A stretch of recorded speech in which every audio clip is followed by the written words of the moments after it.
Bonjour à tous. Alors, on se retrouve aujourd'hui pour un thème qui est d'actualité aujourd'hui pour de nombreuses agences, ou en tout cas qui l'envisagent peut-être, c'est les licenciements pour motifs économiques. Donc, dans le cadre de cette vidéo, je ne vais pas vous faire un cours de droit. Je veux simplement pouvoir vous donner des réflexes ou des éléments de réflexion si vous souhaitez ou si vous envisagez de mettre en œuvre des licenciements pour motifs économiques dans vos agences. Donc, dans le cadre des licenciements pour motif économique, il faut savoir que généralement, lorsqu'on est contacté, on dit voilà, aujourd'hui, je veux licencier telle personne. Sauf que le Code du travail prévoit expressément des critères d'éligibilité permettant de désigner le salarié qui va être licencié pour motif économique.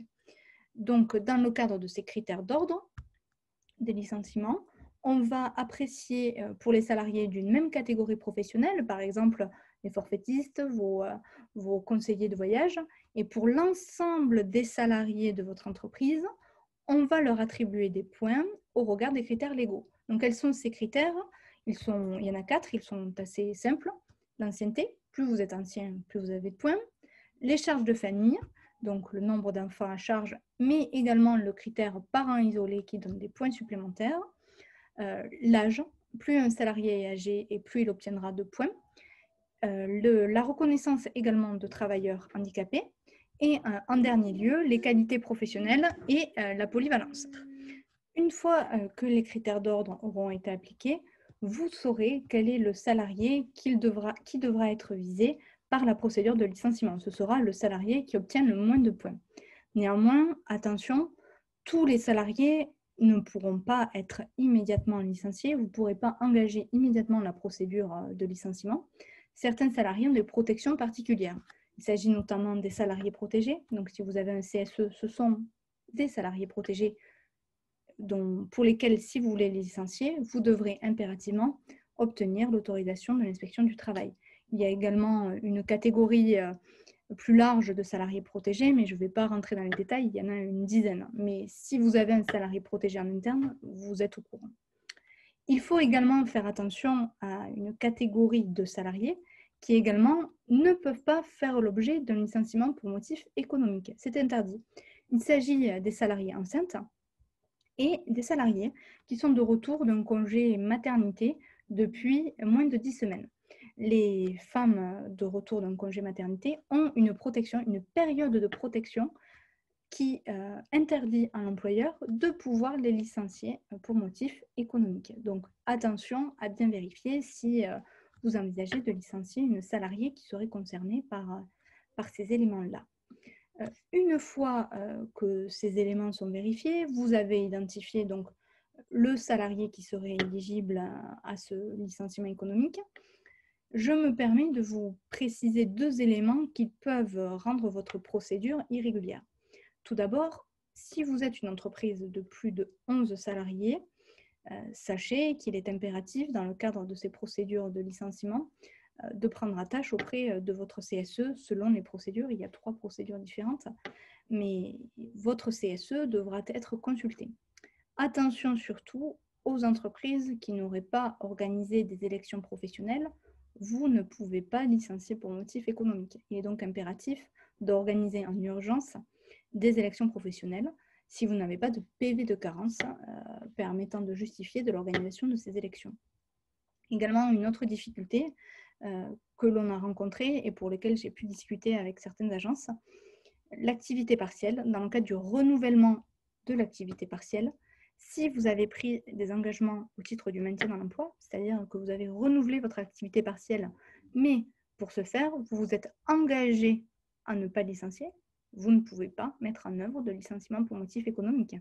Sinon, vous risquez donc de frauder vos engagements et de voir la directe vous réclamer les sommes au titre de l'activité partielle qui vous auront été versées.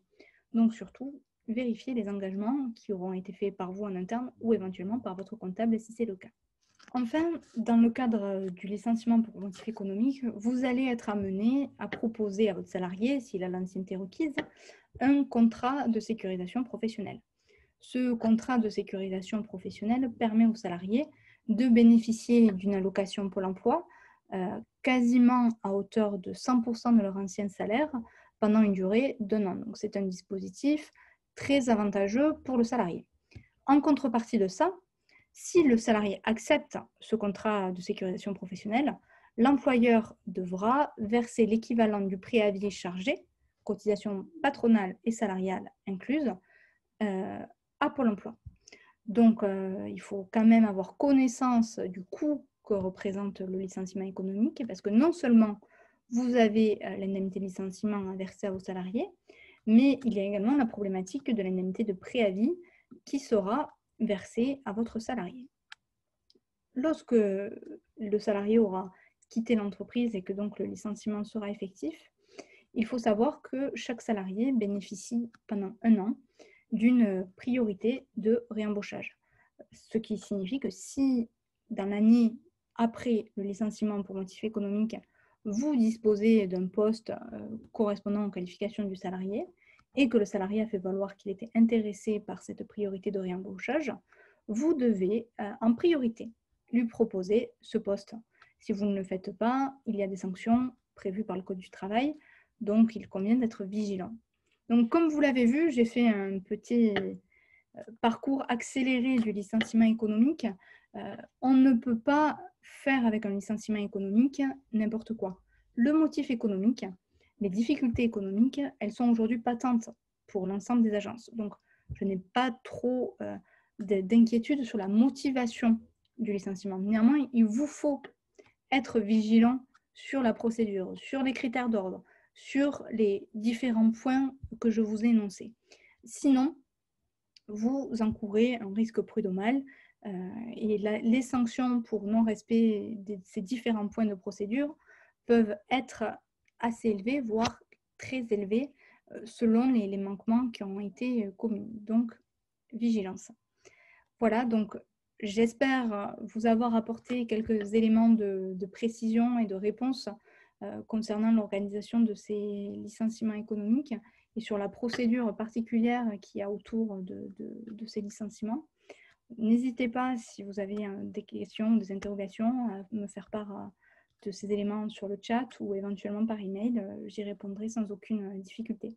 Je vous dis à bientôt pour les autres thèmes qui viendront par la suite. Au revoir et bon week-end.